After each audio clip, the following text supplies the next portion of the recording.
So greetings from Pennsylvania once again. We're still up here in Tioga County, up here in north central Pennsylvania, because I'm up here with some family. I always come up here every summer.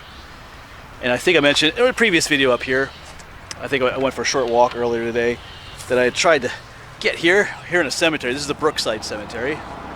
But earlier this morning, and you can see it back there, the caretaker was here doing some mowing and stuff. And you can hear some traffic right next to Route 6, right on the border of Potter County. And we're here because of an article that was sent to me. Someone photocopied an article about the Brookside Cemetery, something called the Basket Babies. So it is a rather sad story, but it's an interesting story as well. So we're gonna take a look around this place and talk about basket babies. So here is a view of the cemetery. Got some newer tombstones up there too, but there's a number of older ones back here. We're gonna look for one in particular, but there are some other ones back here. A number of some are just some white crosses. Some of they're unmarked ones, but this whole side of the cemetery looks empty, but it's actually filled with burials as well that fit into our story. And there's one area up there that's chained off, marked off, where a lot of these basket babies were buried. So this is the article that was photocopied for me, Mountain Home magazine it looks like. And this is Catherine. This is part of her family heritage here, part of her family history. And she's the one that tried to solve this mystery. She had heard stories about the basket babies here, and it's a very interesting article. There she is right there.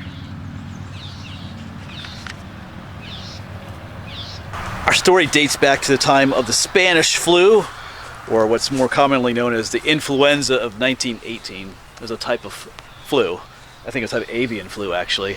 It just kind of struck during World War I, because it didn't start in America. It probably started over in Europe even as early as 1916 and stuff, but it eventually made its way here to America in about 1918, maybe a little bit earlier. And it was a horrible outbreak. The main thing, it attacked younger adults and children the worst. I guess it mutated very quickly, so the body didn't have a time to build resistance to it. And so it was a high death toll. I'll look up some numbers here in the article in a moment. I got some numbers here. So 675,000 Americans numbered in the death toll. And here, just in Pennsylvania alone, Pennsylvania was hit the hardest. 67,000 Pennsylvanians who died of the Spanish flu. And one was Marion Rexford, who was I believe the aunt of the woman in this article here. So you might try and find her grave in here. Yeah, and unfortunately, so many people died from the influenza outbreak of 1918. Like I said, sometimes it's called the Spanish flu, but that's a bit of a misguided term. It didn't really originate in Spain. Yeah, so many people in Philadelphia alone had died. So there was a lack of coffins to bury people, actually, especially the smaller children. Yeah, so it's a pretty sad story. I mean, so many people were dying. It was just almost overwhelming. You know, parents were sick with the flu. Their kids were dying. They couldn't even bury their own children. Didn't have the strength to. There's stories. In that article, I was reading about people just placing the dead out on their porch and waiting for someone to come pick them up, dispose of them that way, bury them. Almost reminds you of like the Black Plague in medieval times.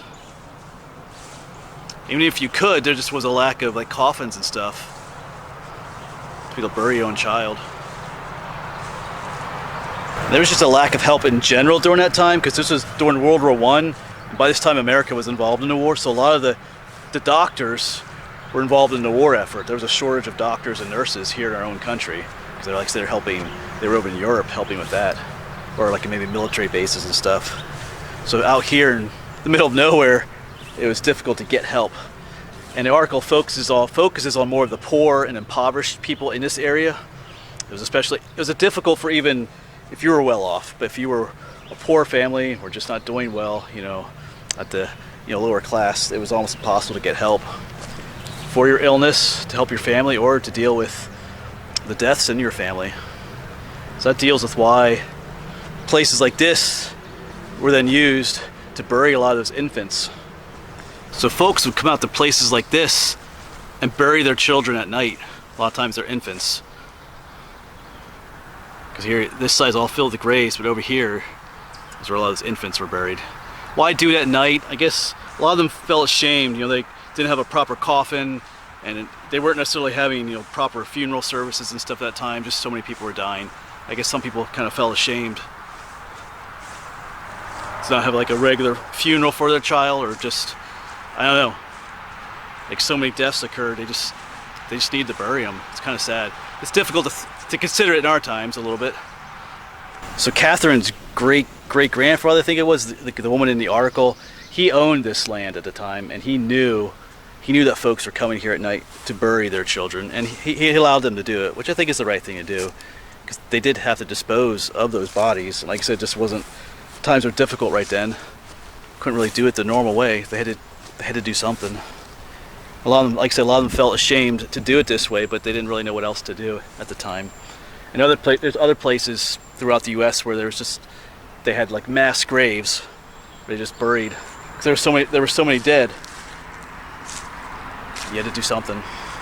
So once again, this is the cemetery that has all the visible markers, but then over here it looks a little blank. There was a white cross up there, but then here they have a little memorial.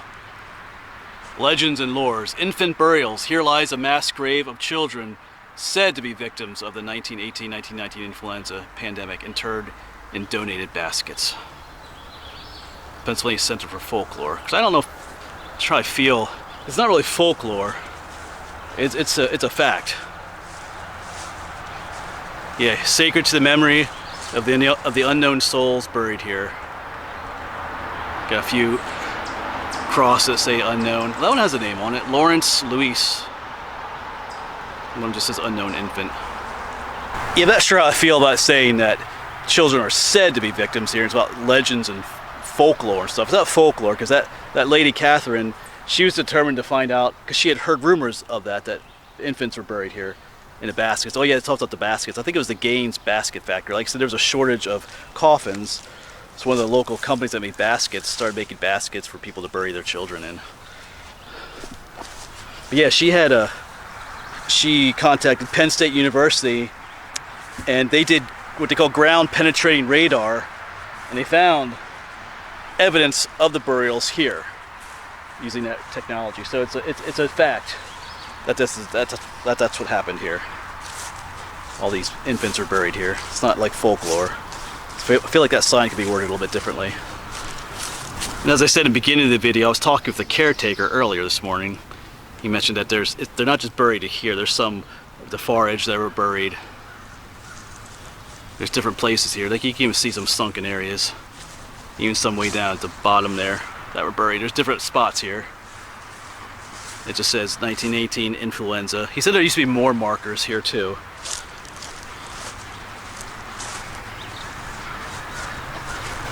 Yeah, we're kind of spoiled today. It might be difficult for some people to understand why people come out here in the middle of the night to bury their children in baskets. But like I said, it's difficult times. So many deaths, not enough coffins, just traumatic times. We're kind of spoiled today, the way things are. I mean, in recent years we've had our own struggles with the pandemic. I think in our modern times we handled it a little bit better in some ways medically, depending on how you look things, but back then, but especially for the poor and impoverished people, it was just very difficult for them to be able to deal with that. So they did what they could.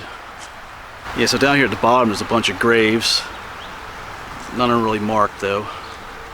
This might have been their spot. There's another cross here, but this is from 1922. A Will Pearson or Pershing. Some other, just some stones.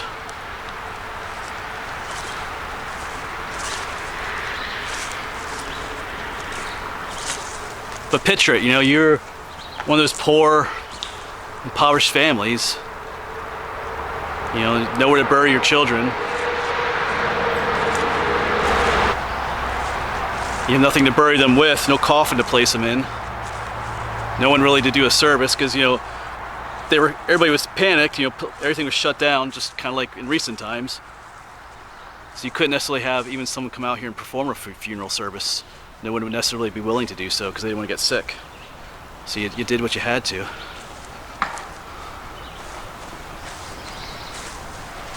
Back to the article, I do want to try and find this Marion Rexford, who was Catherine's aunt. She was one of the children that died during this time. Yeah, interesting article. I'm sure you can find something online about it too. But just even walking around, there are other graves here that are marked. Here, Adelia M. died in 1919. That doesn't necessarily mean it was from the Spanish flu, but could very likely have been. Of course, she wasn't a child. She was born in 1858. Let's just have a look around. See if we can find any other dates from that time. See if we can find Marion as well. And I filmed at other cemeteries too, where there's just mass graves of children. They're all marked. Like you see this whole a row of a whole family, and they're all children that died from various diseases. Not always the Spanish flu, but there were other illnesses that went around that time. Even in the 1800s, you just see child after child after child died all the same year from that. So I found the Rexford family plot here. I've seen a bunch of Rexfords. I haven't seen Marion yet, but I've seen some others up here from that time period. Here's a Harry Rexford, died in 1918. And a Walter Rexford also died in 1918, pretty young. But these may not have been Spanish flu victims, because he was in World War I right there, Colonel. Let's turn this around here. Yeah, U.S. veteran, so he very likely may have died during the war. They both died in 1918, so more likely war victims rather than influenza victims, I would guess. Let's see if we can still find Marion, though. So I notice there's a Marion right here. And on this tombstone, there's another Marion. So there's Charles Rexford and his wife Nellie, and then their daughter, Marion E., their daughter, 1906 to 1918. So that might be her right over there, then, I guess. Maybe that's their actual spot where she's buried, but this is commemorating her as well. Yeah, so about 12 years old, 1906 to 1918. Yeah, so a bit of a tough story. But like I said, for these people that lived in places like this, like we're already kind of in the middle of nowhere here up in Tioga County. Back then, 1918, this was even more kind of middle of nowhere. Like I said, we've recently had our own pandemic, but it's a bit different. The one of 1918 targeted children in particular, unlike our most recent one. And a lot of people did die in the recent years from this pandemic that we've had, but there was still better, like I said earlier in the video, there's still better medical attention available to those folks. Back then, like people that lived up here, like those poor and impoverished people, there was no medical assistance for them up here, nothing. I think the article mentions that the one mom, I think it was Marion's mom, was a nurse. She was working with some of the local loggers and stuff, and only to come back home and find some of her own families sick. Because maybe it wasn't the mom, but it was somebody like that. So they didn't really have a whole lot of help. A lot of if you lived in the cities like Philadelphia and stuff, you got more help. You got more medical assistance, and if you did have children die, you got the coffins and places to bury them. But the people out here had to do what they could. So just remember that if you feel like judging folks who are coming out here in the middle of the night to bury the children in baskets, just try to put yourself in their shoes, what they were going through. All right. I think we're gonna head out of here. The bugs are quite bad out here today as well, but peaceful little spot except for the highway noise down there. But anyway, I forget who sent me that article, but thanks once again. I knew I had to come here, and it's just down the road from where I'm staying this weekend at the cabin. All right, you could probably find more information online about it too. Actually, I haven't tried. Maybe there's not, but I haven't looked. I just saw that one article. And I don't think we'll ever know just exactly how many infant burials are here in this plot. But they're here. Lives cut short. Extremely short, actually. But I'm glad that places like this are marked. There's a story to tell.